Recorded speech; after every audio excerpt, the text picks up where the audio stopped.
Yo, what's up, everybody? Welcome. It's Orange Bloods Live the day after Christmas. I'm Jeff Ketchum, no Chad Hastings. Today, I just let him take a long weekend, take a long week, enjoy the day after his birthday. So happy belated birthday to Mr. Hastings. We're talking a lot of Texas football exclusively today. I don't get sidetracked a ton when there's nobody here to completely sidetrack me. So yeah, Trey Wisner, big topic of the conversation today, as is what steps are taken by the Longhorns next. Is it as simple as there's a big gun in the portal ready to go? We'll talk about all that. Do me a favor, hit the thumbs up button, subscribe to the channel if you haven't already done so. We are north of 200,000 subscribers. Thank you guys.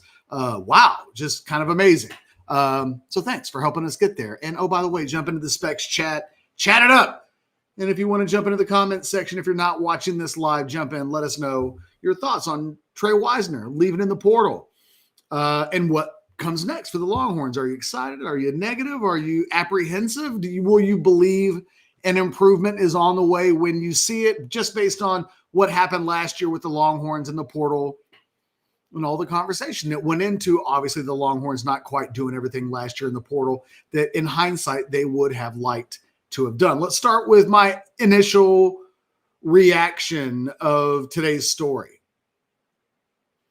Probably somewhere in the middle of surprised and not surprised. I had been waiting for Trey Wisner's name to possibly be on an NFL departures list, because I think there's a conversation to be had that Trey Wisner is who Trey Wisner is. I think he's a guy that will play at the NFL on the next level, but I think he is a special teams guy at the next level, a specialty guy of some sorts, a third down guy, a guy that's on a roster but isn't always or potentially ever going to be a starting running back.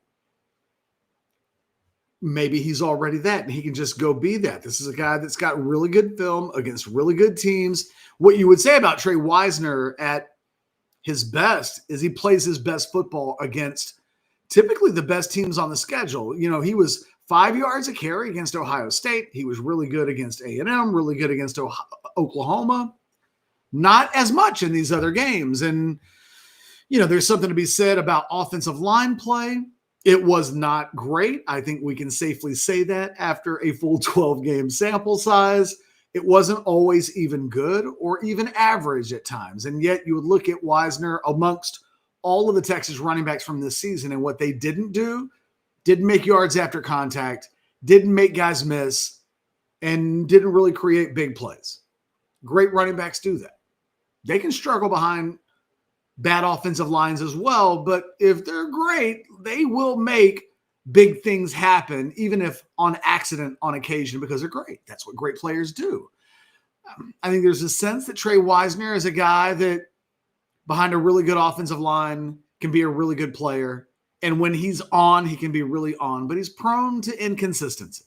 So where did that leave us? Well, after this season, it's left Texas potentially looking for a new, we know that Derek Cooper's coming in. So he's probably Robin in next year's Batman and Robin. Was he going to be Batman? I think Trey Wisner, based on the sourcing that I've talked to today, thought that, you know what? I'm Batman. Pay me like Batman, which Batman these days goes for maybe a little bit north of $1 million. It's a 7-figure number, right? And this was a guy that was preseason first team all SEC. So, you know, I think that there's a expectations. I think he would say, hey, man, you put a better offensive line in front of me and I'll do more of what I did against Ohio State or Oklahoma or A&M. And I think Texas looked at what happened this year and said, well, we can't re-rack this past season. And I think there's a little bit of DeAndre Moore situation going on where I think he values – I think it's less about how Wisner feels like he fits in the system the way maybe it did for DeAndre Moore and potentially Jack injuries, a decision we'll wait to see what happens after the bowl game. Texas knows they need more from the running back position. I think what happens next for Texas is I think they're going to go big in the portal. I think their Batman comes from the portal. I think Derek Cooper is a Robin that they view could end up being a Batman, but they're going to have a Batman just in case Robin is not ready to be Batman in year one. Maybe he's Robin, and there's nothing wrong with that. Texas would have taken that Bijan Roshan Batman and Robin from a few years ago. So Batman and Robin can be really good. They did not have a Batman or a Robin, if we're being completely honest about what happened this year. They need more at the running back position. They know that they're going to need more in the offensive line position. I think for me, it's the quintessential, this is the best move for everybody. I don't think Trey Wisner had the season that would allow him to go and go at the level, in the level of the NFL draft that he would like to go into. I think he feels like he's a second day guy. And maybe there's a second day player inside of him, but I don't think he felt like he was going to get, well, ultimately, they weren't going to meet his asking price. It's kind of as simple as that, which is one of the reasons why I'm a little surprised that it got this late. Ultimately, why today? Well, the Texas football team got on a plane to go to Orlando today. And Trey Wisner wasn't trying to get on an airplane because he wasn't about playing in this game. He has moved on, I think, mentally. And look, Texas was just like, look, Trey, we love you. You're the Aggie Sooner killer. There's no doubt about that. But the number in your head is not the number that we have in our head. And there are some probable conflicts with regards to what you think your role should be next year and what it would likely be for us based on the direction that we appear to be going in.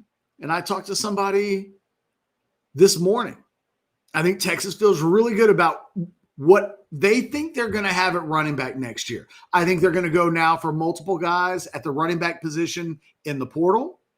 So you could see if they've got Robin, they'll go for a Batman. And then, I don't know, man, who jammed with Batman and Robin? They need an Alfred. I don't know. I maybe this is where the metaphor breaks apart to some extent, but they only have 5 guys right now on scholarship. This is fascinating to me. Again, we've had conversations with me and Anwar, with myself and Chad. This whole idea of how do you treat this bowl game? Well, they'll go into the bowl game now because, Trey Wisner is going to portal and didn't get on a plane to Orlando because he doesn't want to play for a team that, quite frankly, at this point, he's not going to be sweat equity that's over. The sweat equity into the season, he's moving on, and Texas is moving on. Again, I think this is best for everybody. And I wouldn't be shocked if you saw him stay close to home. One of the great things if you're SMU or TCU or maybe even a Baylor or a Texas Tech is that, you get to be potentially a hell of a fallback option for a program that could use a guy that was first team all SEC in the preseason, of which, to be fair, had some real question marks about that when it happened, but he was, at the top of the list of best running backs on paper coming back from a year ago. And I think that will, in their mind with his team, establish some value that they will not feel like a bad offensive line should completely eradicate. So I wouldn't be surprised if you keep an eye on SMU. And I don't know if SMU and the schools that I just mentioned are all at the apex of what he would want from a financial cost. What is he going to make this year? We'll see. We'll see where that goes. It wasn't matching up with Texas, but it leaves the Longhorns with Christian Clark, James Simon, and Michael Terry. That's it. 3 guys on scholarship for the bowl game.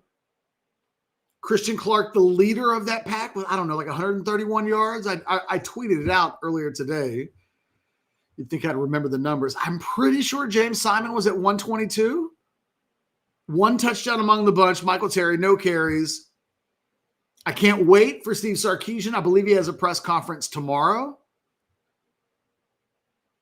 What's the plan, Sark? Because I don't know if any of those dudes are ready to pick up a blitz Are they going to play Arch Manning 4 quarters? I think so. I think Sark's going to want to play this game to win the game. But, and look, maybe Arch is tough. Maybe Arch can take a beating. I don't know, man. It's risky. It's risky. I don't know. Well, I see a super chat just popped in because I'm half paying attention. James McDaniel, 526. I'm curious. What's the 526 stand for? Just let me know. What do you feel the biggest issues with agents in today's times in college football? Not regulated like it is in the pros. What do I think the biggest issue is? I think that I don't know. If I'm being completely honest, James, and I guess I can keep it up there for a second while I address the question. This is just my perspective, okay? We're still so new into this that I don't know that I have some trends that in 2 years, 3 years, 4 years, 5 years that I'll look at and go, aha! I think we have to completely establish where we are, which is we're still in the first 12 months of the revenue sharing idea being activated. There, and to some degree, like everything is still being agreed upon, and Texas will go into next year with the money that is absolutely dedicated to the 20.5. Like it's, it's all being figured out. It's all being figured out. And everybody because there's a part of me that wants to look at Trey Wisner and go, what's the biggest problem with his agent? It's a little bit like the NFL draft. The Trey Wisner's asking for 7 figures, allegedly. Sources say that kind of thing, right? Is it real? Is that his market? Because if it is, and Texas wasn't willing to give that to him, and I think we're still learning what is the market.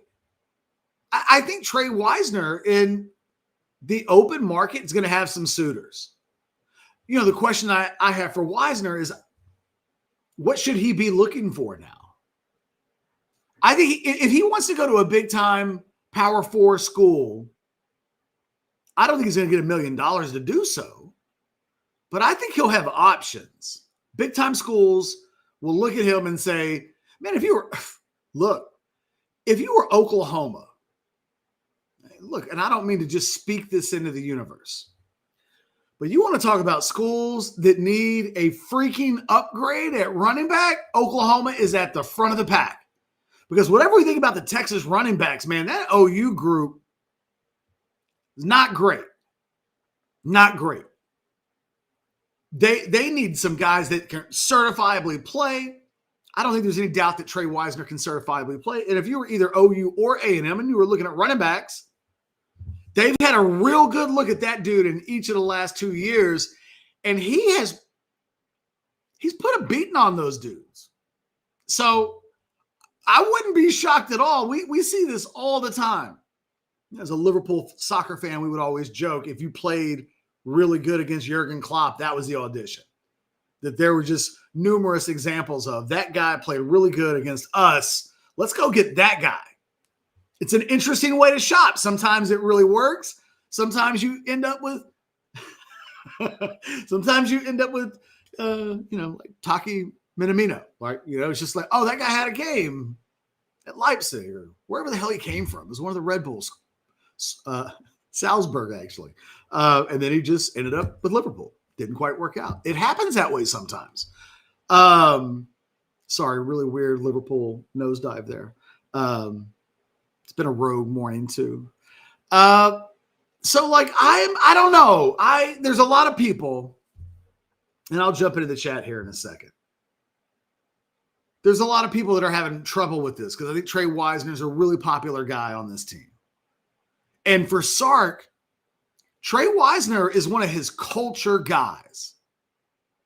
So I've seen some snarkery, some snarkiness in a variety of places this morning with regards to culture.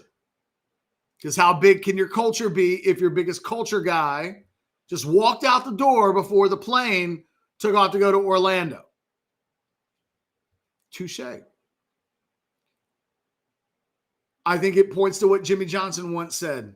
It's about the Jimmys and the Joes and not the X's and the O's. And I think Texas realizes that they need some Jimmys and Joes. They need better Jimmys and Joes. And they bypassed the opportunity last year to get better Jimmys and the Joes by giving benefit of the doubt.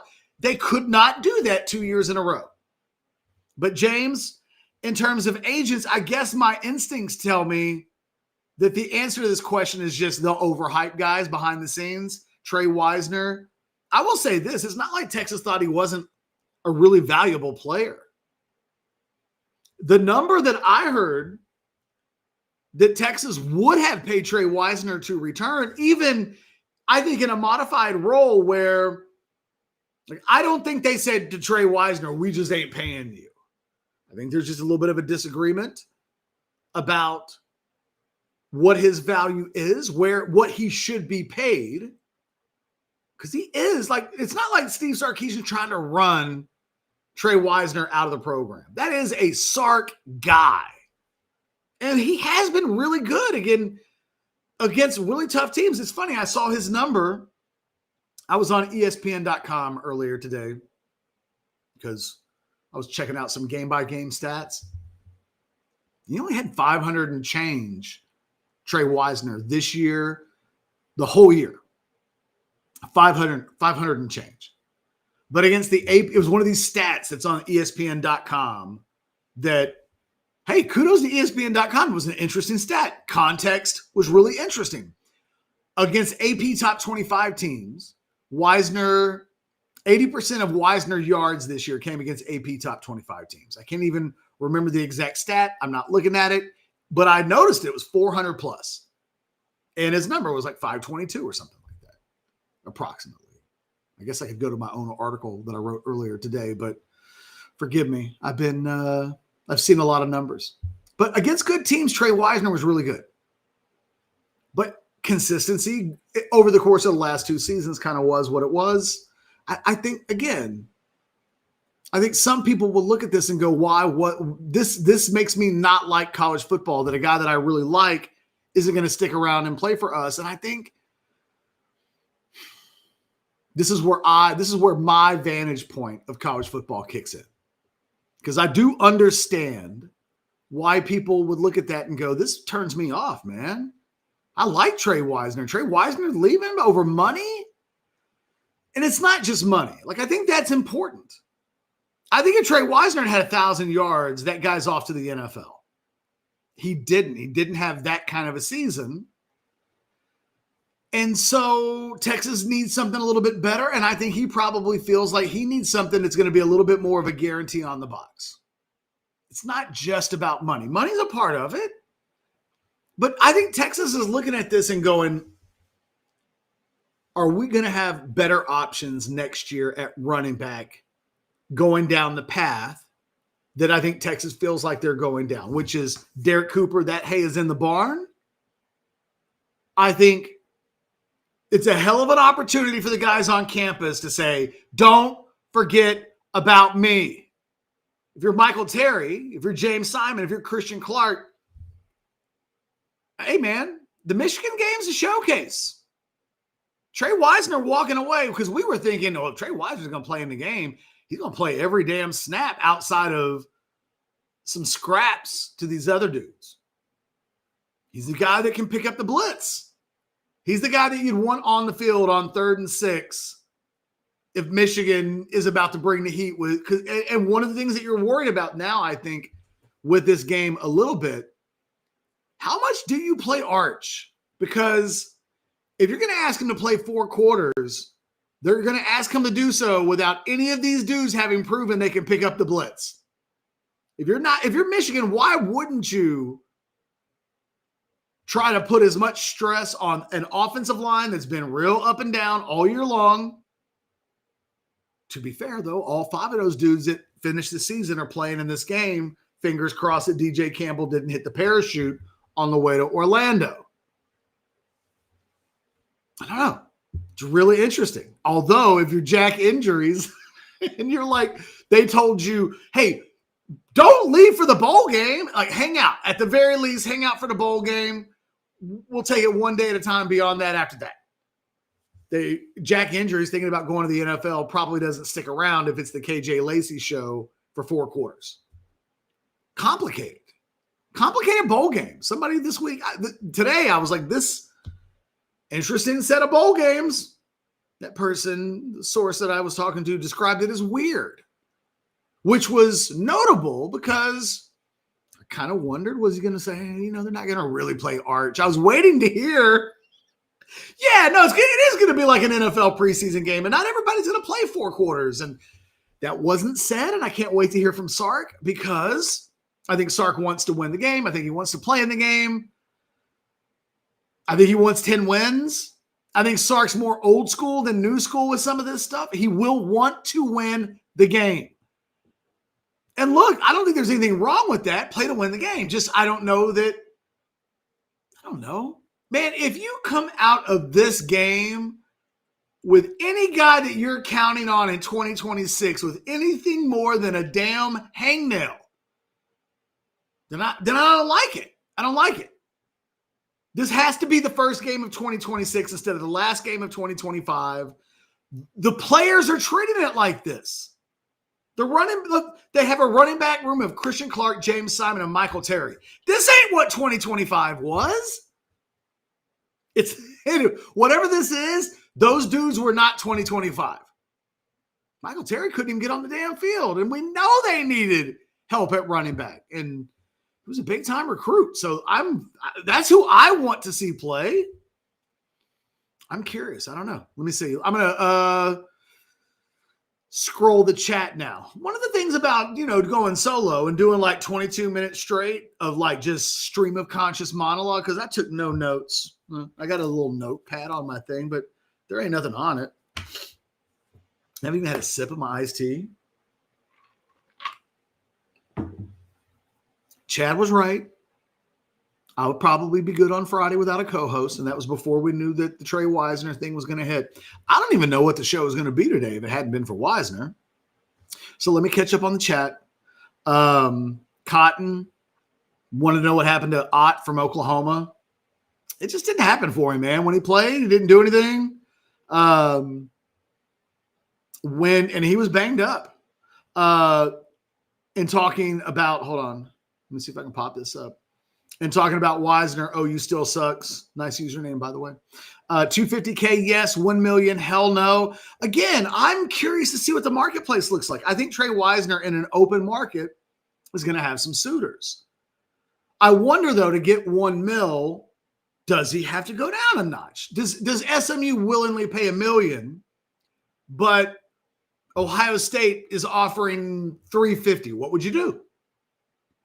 And if you go to Ohio State, because he would have impressed them, I think, in that game at the beginning of the year. And I'm just using this as an example. I don't know if he has Ohio State interest or will. I'm just saying, I think he'll have some interest. And he has played well against good teams. And I think he's a made man in the SEC. Like, he will have SEC interest, but who's going to pay the money? Is there $1 million suitor out there? Would SMU pay it? Like, it is really fascinating to me. And the thing that I think we should all know, whatever it is that he thinks he's going to get, I think he's had indications before the portal, before now. I mean, by God, he doesn't have good representation if he doesn't. Just like I asked a source today, are you guys done with whoever the hell it is that you guys are going to get in the portal? And my source did not say it's done. This is how I communicate with my sources, by the way. I ask them things like done. Because I think everybody knows what that means. Is it done is not the same as is it done? And I did not get it's done. What I got was, I think they feel really good about where they are, which is, I think the message going back for a couple of weeks now, at least in terms of the people that I talk with, I think there's a real strong sense that I think they just feel like they're better situated to do what they need to do in the portal versus where they were at this time a year ago, where it was much more apprehensive. It just was. And look, maybe retention feels different this year. Think about how hard they would have worked to keep Trey Wisner this year or to keep he and CJ Baxter combined as a duo. And I don't know what that duo made this year, but it wasn't free. So I think, I fully expect Texas to do something big in the portal at the running back position. A couple of names that have popped up, obviously, and look, it could be, it's funny. It could be just as simple as Florida's Jaden Ball is the guy. I know Texas has an interest. I mean, that's been reported, right? That's not breaking news, but I've had his name mentioned to me in the whispers. You hear those whispers, you grab them, you listen to them. Ball's name. It could just be as simple as that dude's going to be the next starting running back at Texas. They're going to pair him with Derek Cooper. Boom. And then they'll now look for a third guy to pair with those guys. They know they need somebody else. And I don't think they're completely counting on the guys that remain in that running back room, but those dudes will have a chance to prove that they should be. I know I feel like Kawan Lacey, there will have been some footsie being played. If you're Kawan Lacey and the situation at Ole Miss is what it is, and he's still playing, by the way, but that dude's still playing. But his lawyer his representation will have reached out to everybody. And you don't think Brandon Harris, the Texas general manager, has had a conversation with the agent of any badass running back that would be entering the portal? You don't think it's been conveyed? Oh, shucks, my guy. They don't really know. He doesn't really know. He's going to finish his season, play it by ear. But he could. Kawan Lacey's name is whispered as a possible portal guy, he could end up, he's got to play one more year. He's a sophomore, in case you're wondering. Not like Trey Wisner. Would he go to LSU? Well, they're loaded at running back. One thing you would say is Harlem Berry, good player, a guy they spent money on, would plan to spend money on from a retention standpoint. Caden Durham, waiting to see what happens there. Although, and I just don't think, man, as much as I like Caden Durham, just that in Texas just never going to happen. It's disappointing. I love his speed. But yeah, so Lacey and Ball are two names that have already been bandied about. I have heard of another name. I've never been clearance yet to drop that name. Now, I'm not trying to get myself in trouble, but look, Texas has options. I think all of the options are better than running it back with Trey Wisner.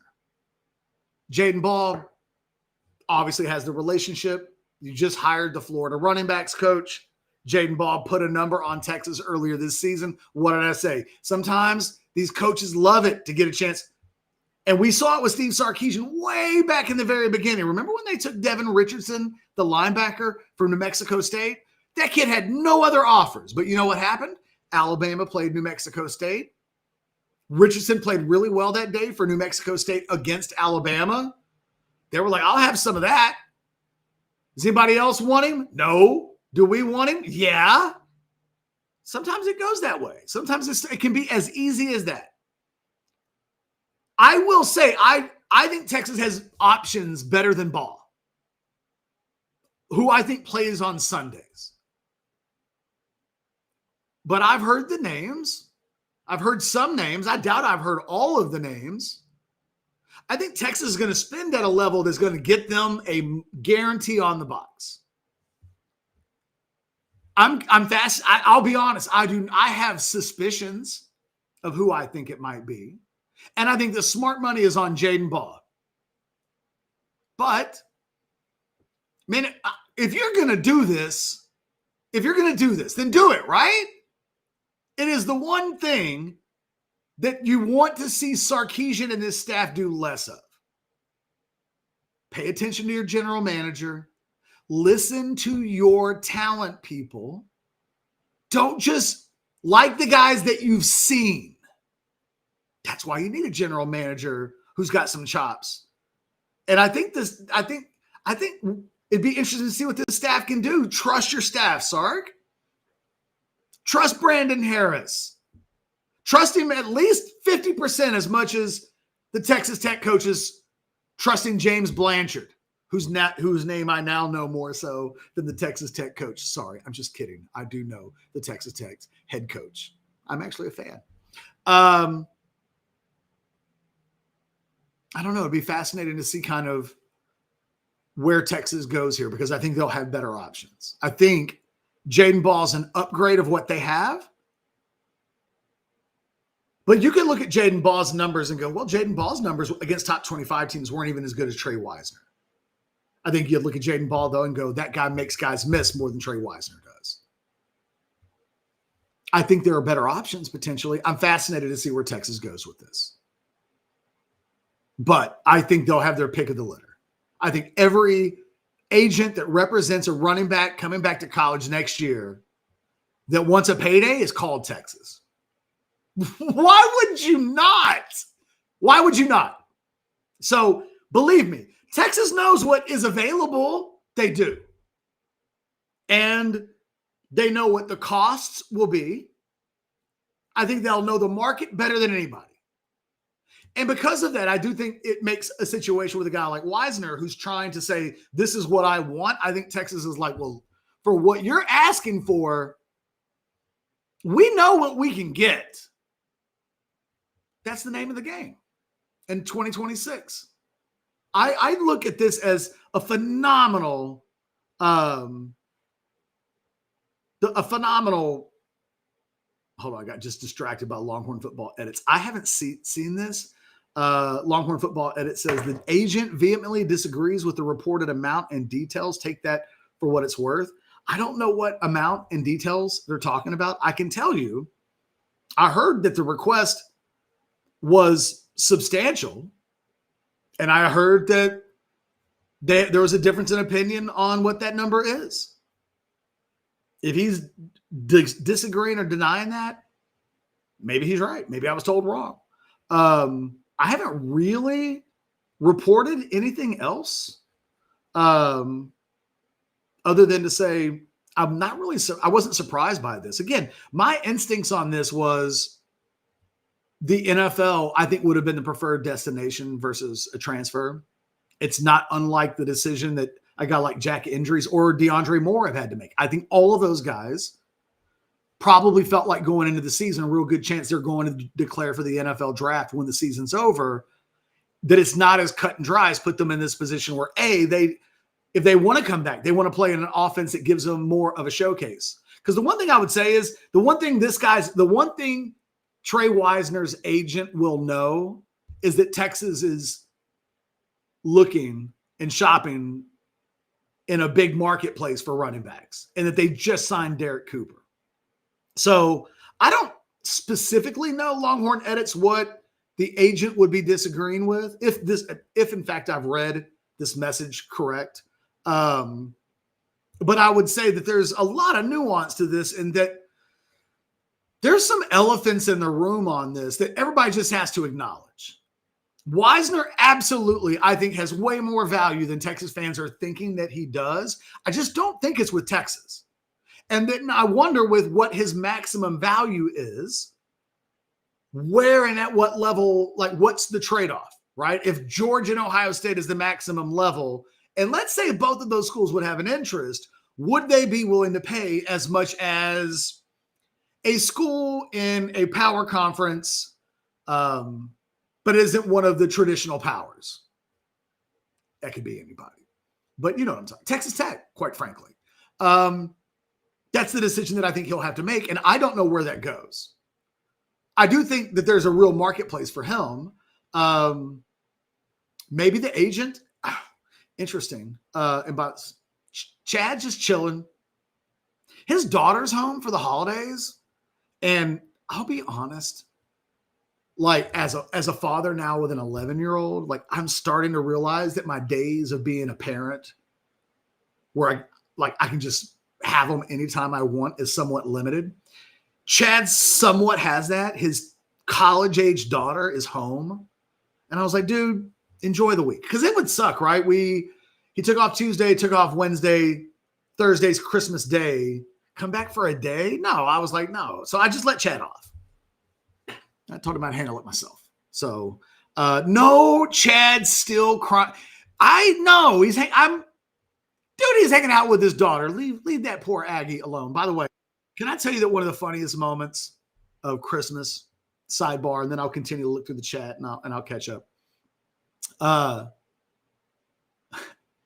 My mother-in-law used to be the head of the Texas X's in Houston. So, in fact, she became the head of the Texas X's about a year after I met my wife, which was 2005. And the two things weren't connected at all, right? Small world. So anyway, former president of the Texas X's Houston chapter. I see her yesterday. And the very first words out of her mouth centered around both OU and A&M losing in the playoffs. She travels to see most of the big games. So she follows this and is passionate enough that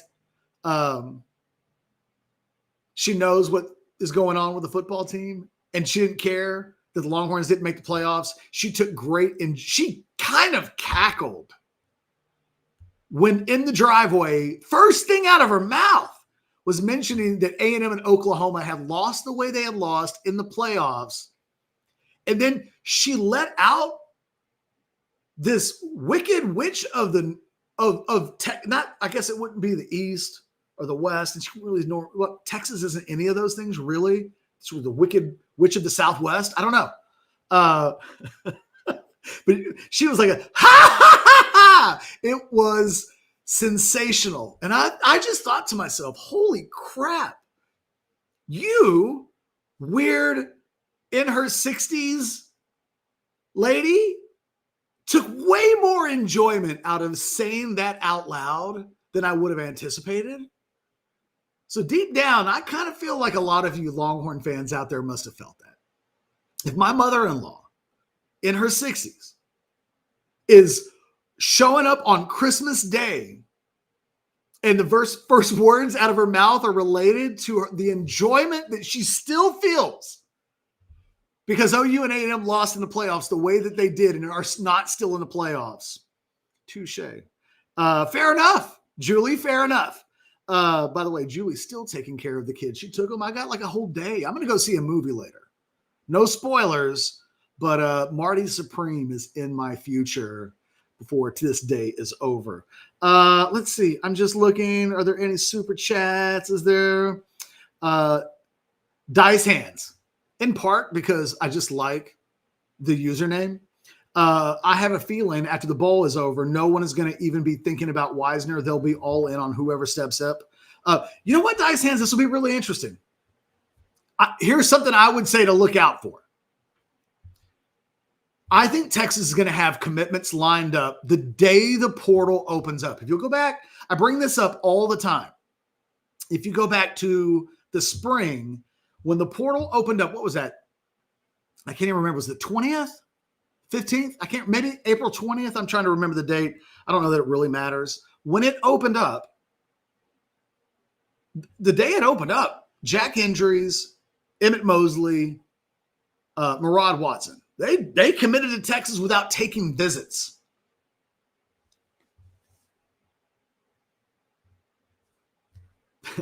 I mean, this is how the sausage is made. These things were done. These things were done in advance.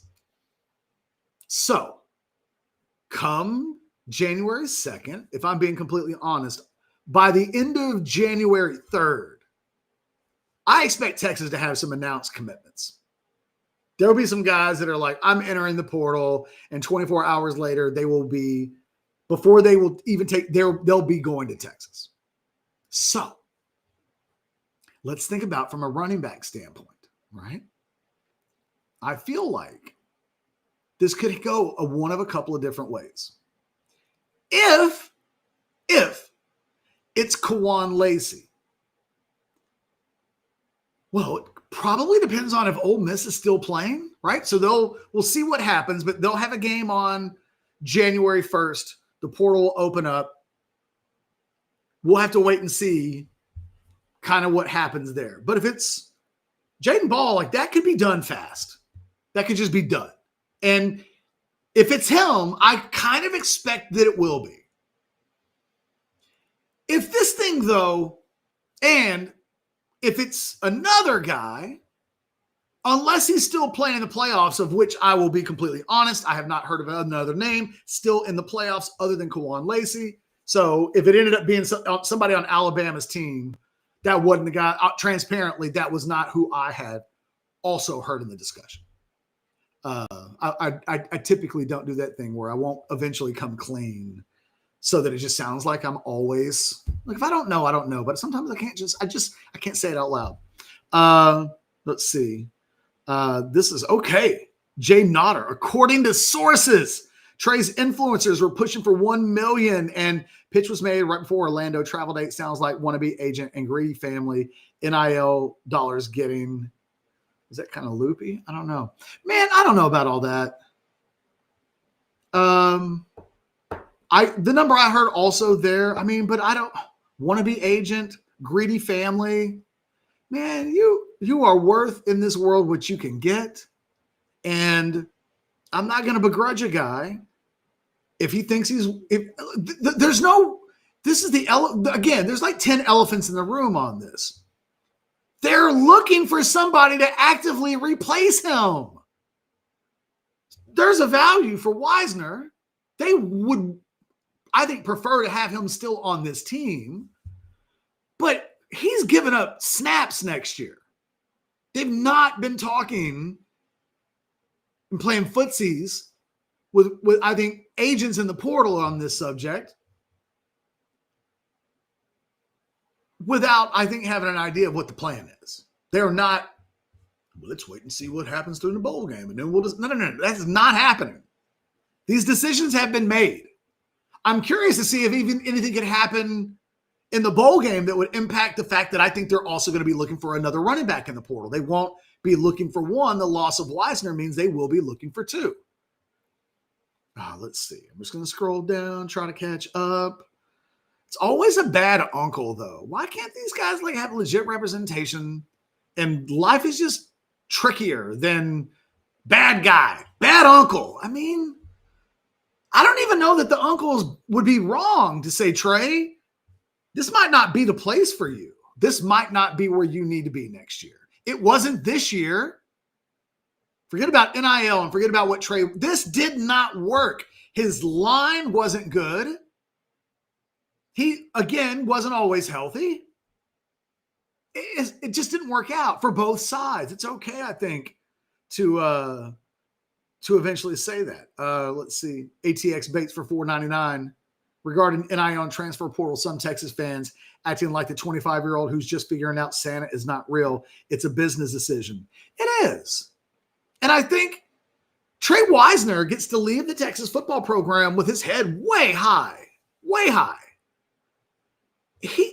This is a guy that will be fondly remembered for being an Aggie and a Sooner killer. This is a guy that went to the playoffs twice, started on a team that was, potentially a couple of minutes away of playing in a national championship game twice, although he didn't start by the end of the year. It was a mixture of things, I suppose. I think Trey Wisner was a good player. I think DeAndre Moore was a good player. The bar, and I think this goes back to the conversation last week with Will Muschamp being named the new defensive coordinator. If Steve Sarkisian feels like that there's an obsession with beating Ohio State and Georgia, and that the hire of Will Muschamp allows them to get closer in this obsession to beat Georgia and Ohio State, man, I actually love that answer.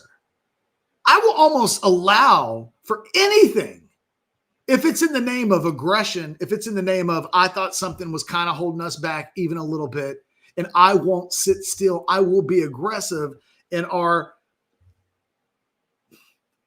desperate desire to get over the top. I ain't trying to, Steve Sarkisian could be approaching all of this from the aspect of, I'm like Ryan Day. If you give me 10 years, I'll get one. And once I get one, I might get two. I might get three. But I'm okay if it takes 10 years. Steve Sarkisian is trying to win right now. So he's got this bar. I wish he'd just come out and said, man, I'm just trying to beat Georgia, guys. And I think this helps. No offense to Pete Kwiatkowski. We did great things here. I think this is something that we needed to do if we want to beat Georgia. Boom. Done. All I need to hear. All that other stuff didn't even need to be said.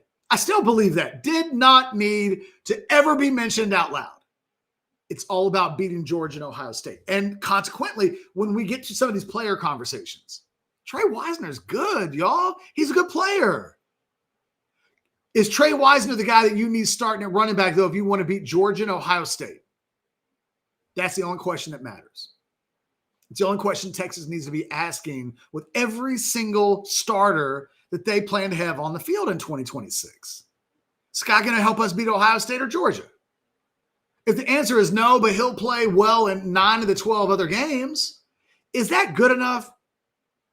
Is that going to help you beat Georgia and Ohio State? I think it's okay to say that Trey Wisner is really good, but he might not be able to help Texas get over the hump against Georgia and Ohio State. And that's the bar. Well, Catch, that's a really high freaking bar. It is. It is. If the bar is A&M and Oklahoma, Trey Wisner can be the bar. He can clear that bar. The bar is not Texas A&M and Oklahoma. No offense to Texas A&M and Oklahoma. The bar for Texas and Sarkisian is Georgia. They've lost to Georgia 3 times. Home, neutral, away. They did the Trinity in less than 12 months. Right? I guess 13 months. So I get it, man. And they played Ohio State twice, so they're 0-5 in those games. So this is their chance, ATX Bates. And I know you get it. I'm speaking to you, but I don't want you to think I'm speaking to you. This is their chance to get better. This is the great thing. This is what Indiana has done. This is what Texas Tech has done. This is what Ole Miss has done. They've used the portal to get much better. Texas, we've all complained about all year long, didn't do enough last year in the portal to make sure they got better. So what are we seeing right now? They are taking efforts to make sure that when the portal opens up, they do much, much better. But this is kind of what it looks like. You're going to lose DeAndre Moore. You're going to lose Trey Wisner. There's a part of me that thinks that they need Jack injuries to leave because they need better than they got than Jack injuries at tight end this year. And Jack may need better than what he got from Texas. Maybe the best thing that could happen to everybody is that somebody does it. And then the other person's able to go, woo! Deep down, that's what I was kind of hoping for anyway. No, it's sometimes you just got to rip the Band-Aid off. So credit to Trey Wisner. The Band-Aid got ripped off today. Let me see if I've missed any other super chats because I was filibustering. CC6 fan club president accepting fan club memberships, RB1. Hey, man, he probably will be in the bowl game. He's going to get a chance. It would be funny to watch that guy go for like $125 in the bowl game. Texas fans would immediately overhype him. And I think people making decisions behind the scenes would kind of roll their eyes. A little bit like the Tom Herman staff did when Casey Thompson had that badass Alamo Bowl game. They got fired after that. But before they could enact on it, they were poo-pooing the Casey Thompson performance because, guys, nothing was going to get in the way of Hudson Card. But it would be funny to watch. And look, I'm the inaugural member of the Christian Clark fan club. And I still have a lot of stock, maybe more than anybody. I just haven't been to meetings lately. But, hey, man, I would love to see a little bit of what we saw from him from a burst and explosion standpoint at high school. Paul Sertikowski for $4.99. Merry Christmas, Catch. Merry Christmas to you, Paul. I just want a running back that when he gets to the second level is able to outrun the secondary to the end zone. Hey, man, from your keyboard to the football gods' ears, yes. It was the thing that Jaden Blue is a complicated and flawed football player who has a real hard time just holding on to the damn ball. And it might be because he's got tiny hands. I don't know. But he could do that. And when he departed to go to the NFL draft last year, Texas just didn't replace that. And they have not had that all year long, and they have missed it. And yes, like I said, from your keyboard to the football gods' ears, let's make that happen. And I'm just scrolling through. Jason says, I'm only doing this because he's agreeing with me. And sometimes you just need validation. Jason says, with you, Catch. Thank you. Our kids are same age, and it's sad to think about. Oh, this wasn't even about football. This was just about appreciating your kids over at Christmas. That's how far back in the chat I am. Wait, what? What? Catch married for dollars? I can assure you that did not happen. Sadly. I'm going to yell for my wife to come in here so we can laugh at that. Let me see. I don't see anything else. I'm scrolling. I'm about to be caught up in some point if I can't. Oh, there was one right there. Sailor Joe. $4.99. It's just like the DC hiring. You don't lose someone who's good if you don't already have someone set in stone. Texas is going to get 1 and 1 P4 and G5 running back. Okay. That might be absolutely right. I definitely think they'll be getting 1 P4. We'll see. I think there's a part of both me and our guy, Cody Carpentier. We both got a Cameron Cook crush. If that could be RB3 next year, then man, you're really cooking with grease at the running back position. Jordan jumping in for $4.99. Any whispers on the O-line front? We can get a badass running back who won't mean anything. All right, I tell you what, Jordan, hold that thought. What I'm going to do is pay a bill just because, and then I'll answer that question.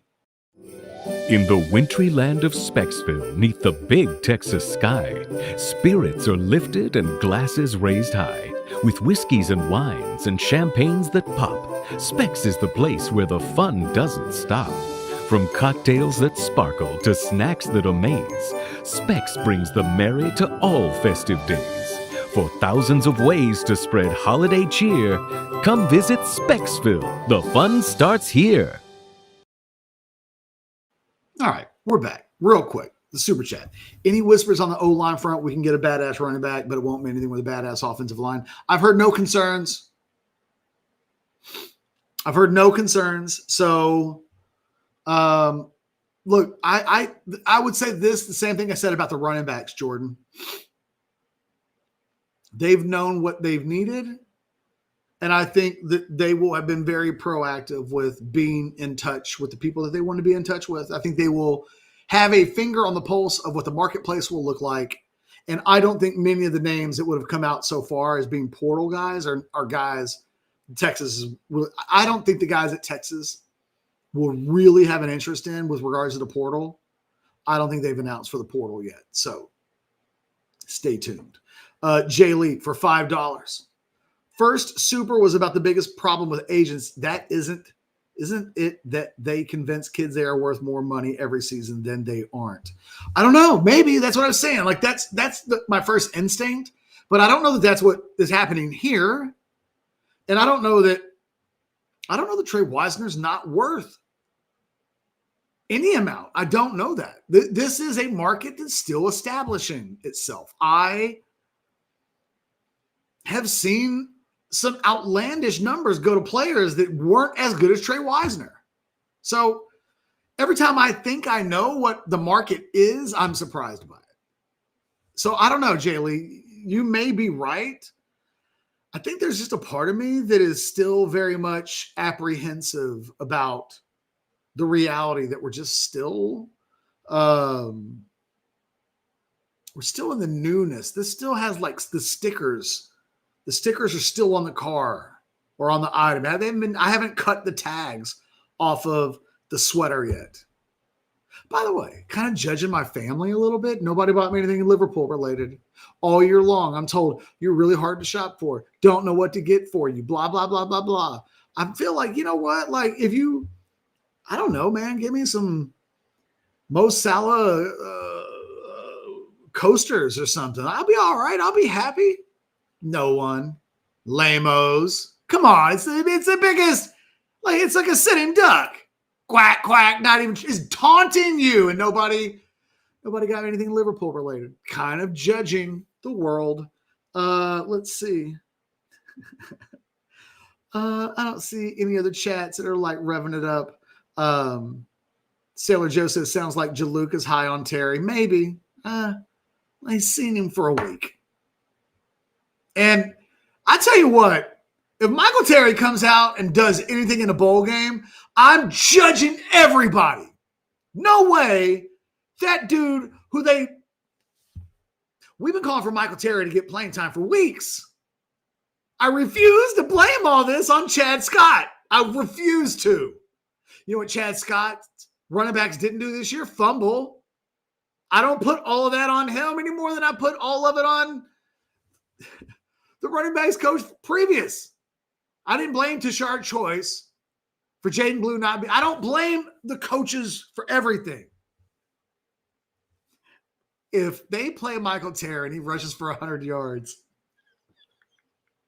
and they were desperate for running back year all year long, I'll just laugh. I'll just laugh. It would be funny to me. I laugh at things like that. That would be funny to me if they just find themselves in a position where some crazy stuff like that happens. ATX Bait says, Trey is not pushing my top 10. Could Cooper? 1, Ricky. 2, Earl. 3, Cedric. 4, Bijan. 5, Priest. 6, Jamal. 7, Leaks. 8, Foreman. 9, Mitchell. 10, clarify which Mitchell. 10, Brown. All right, I like this game. Here's what we're going to do. Give me a second. I got to pull up my list. I got it somewhere. Just give me a second. I know. I don't care. I'm an hour in. If I want to kill time and compare running back lists, by God, I'm going to compare running back lists, and there's nothing that you guys can do about it. All right, where we got running backs? Come on. Where is my running backs list?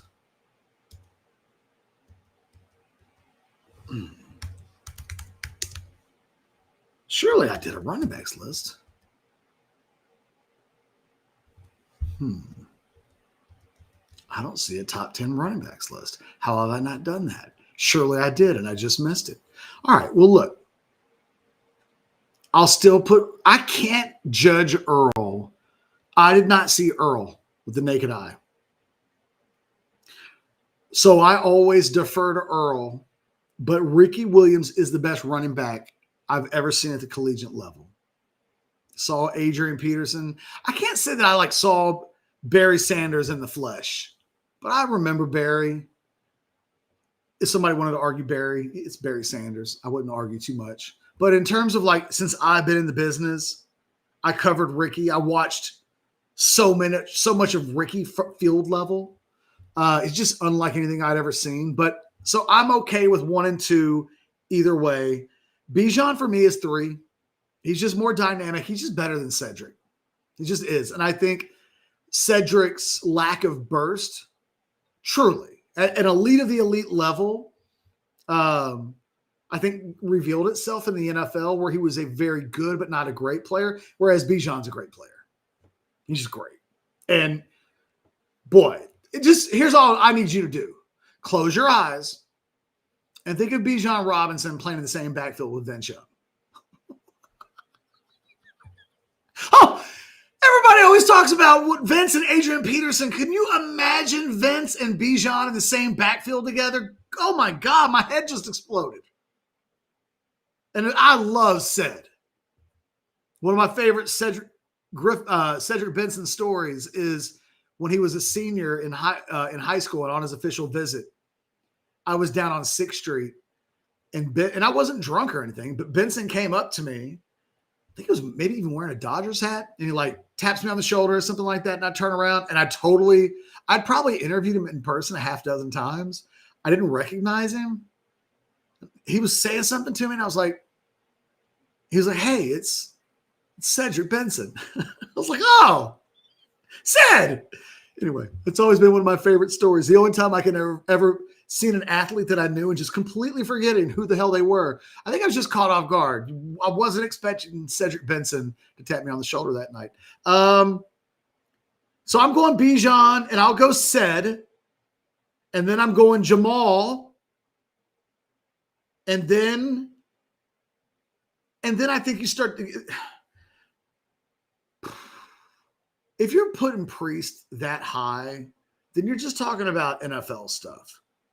Priest was really you couldn't really rank Priest Holmes, the college player, over Sean Mitchell, the college player. I don't know. Now you got me thinking about it. The other problem with this is I struggle with Roosevelt Leaks because I wasn't. That, again, predates me. Same thing with Steve Wooster. You don't have Wooster on your top 10 list, and I don't know how he's in the College Football Hall of Fame, and he won rings. He was part of a long winning streak. I don't know how you don't have that guy on your list. ATX Bates, recency bias. I'm gonna stick up for the olds here. You can't have Roosevelt Leaks that high and then not have Steve Wooster on the list. By the way, 10 Malcolm Brown? I'm just asking. All right, now I digress. You got your $4.99's worth, though. Sailor Joe, you feel like Terry could be a short yardage running back for some reason? You know he was a wide receiver 3 months ago, right? But I do think he could be your red zone. Matter of fact, I would love to see some Wildcat or whatever the hell name Sarkisian puts on it. I would love to see them line him up at running back. Hell, put all 3 running backs on the field at the same time and get Arch off the field. I'm okay with a whole series like that, quite honestly. But I would love to see Michael Terry in that role. So you know what? Maybe we agree with each other more than we disagree. Maybe we're saying the same thing just in different ways. I don't know that he's the short yardage running back, but I think he could be the package lead in a Wildcat type role.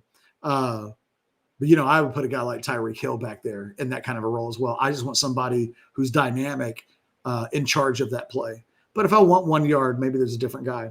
ATX Bates, just to clarify, he was saying Hodges Mitchell. Man, I would have loved to have seen Hodges Mitchell 5 years later. Oh, can you see Hodges Mitchell with Vince Young? The key, I think the thing that you can say about Vince Young and his greatness is that you can say any running back of note at all and say, can you imagine him with Vince Young? And it just sounds awesome. That's how good Vince Young was. Can you imagine Brett Robin and Vince? Yeah, man. Yes. Let's do that right now. More of that. Let's get Brett Robin and Vince Young on the field together. Anybody that's ever any good, if you put him in the backfield with Vince Young, it just sounds good. Williams says he's not putting Priest over Charles. Exactly. Jamal Charles, one of the more interesting careers in the history of Longhorn running backs. You think about how he starts on the field against Ohio State. Oh my God, week 2 of his true freshman season. Plays on the national championship team. Then 2006 is kind of a disaster. It ends in the Alamo Bowl, where after the Alamo Bowl, Matt Brown made a point to let reporters know that he kind of thought that Jamal was not he thought there was more of Jamal Charles than Jamal Charles showed in the Alamo Bowl. We'll just say that. And then Jamal Charles looks like he's on the verge of just not having a role in the Texas offense at one point early in 2007. And then And then he goes on one of the great yardage sprees this side of Ricky Williams that any of us will have ever seen. And then he ends up being a borderline NFL Hall of Famer. An absolute amazing player in high school. I rate him as a 5-star, although originally I totally misdiagnosed my initial grade of Jamal Charles, because the initial film that I saw of Jamal Charles, I couldn't tell how fast he was, because he always ran in high school just as fast as he needed to be the fastest dude on the field. So he just didn't open up all the time like a guy with his speed. It didn't always look like that in high school, but then eventually you'd see a little bit more and you'd see a flash and go, oh, okay, he can do that. And then I eventually thought he was a 5-star, but originally kind of a dumbass evaluation by me on Jamal Charles. All right, let's see. I'm scrolling down. I've been going for like an hour. Otto, Jeff Ketchum for Congress.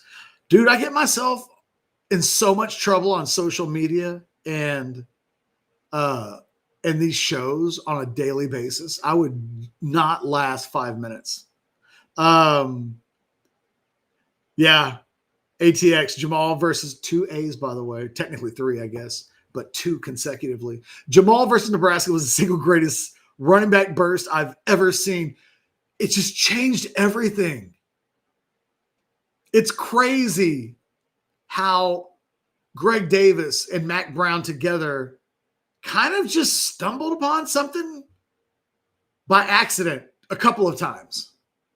And to their credit, and I don't think, I'll say about Greg Davis and Mac Brown that they don't get enough credit for. In fact, it gets used against them all the time, this point that I was about to make, where you're like, oh, you can only give either of those guys so much credit for Vince Young, which is true. But there's something to be said for being able to let go of the wheel enough to let your great players be great. And when Matt got his hands on truly great players, he got out, like he and Greg Davis formed offenses eventually, if even by accident, something started to work and those guys went, to hell with whatever we did 2 weeks ago. This is it. This is what we're doing forever. And until those guys run out of eligibility, that's what they were doing. Although I would point out, at the end of the Colt McCoy era, Will Muschamp was telling Mac, we got to switch our offense to something more SEC-ish. And it became problematic for problematic reasons that I do not want to regurgitate today, because I'm way closer to signing off than I am relitigating the 2010 offseason, which that season didn't go real well. I feel like history's on my side there, but some things just don't need to be brought up the day after Christmas.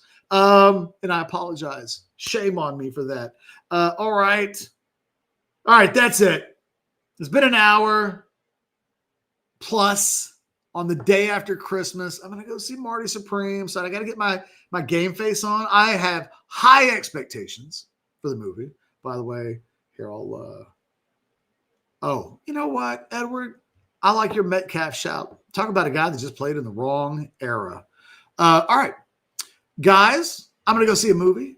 I'm going to enjoy the next, just, I don't know, however long my former Longhorn president of the Texas Exes from the Houston area has the grandkids. I'm just going to enjoy chilling. So I'm going to wave you guys on. Y'all go read about it over at orangebloods.com. I'll have 10 thoughts on the weekend in like 50 hours-ish, give or take 5. I don't know. Y'all have a great rest of the day. Have a great weekend. Hug it up with your family. Take advantage of the time that you got with everybody that you've seen this week and in the last 24, 48, 72 hours. Go live life a little bit. Go be a good family guy. Go be a good friend. Don't just watch football. Oh, okay, watch football if you want to. I will allow for that. But otherwise, go see some family. Go see some people that will just make everything a little bit better. Live for the experiences, not just for the games. All right, guys, I will see you later. Hit some buttons on the way out. Help us get to 205 or whatever the next plateau, the next level is.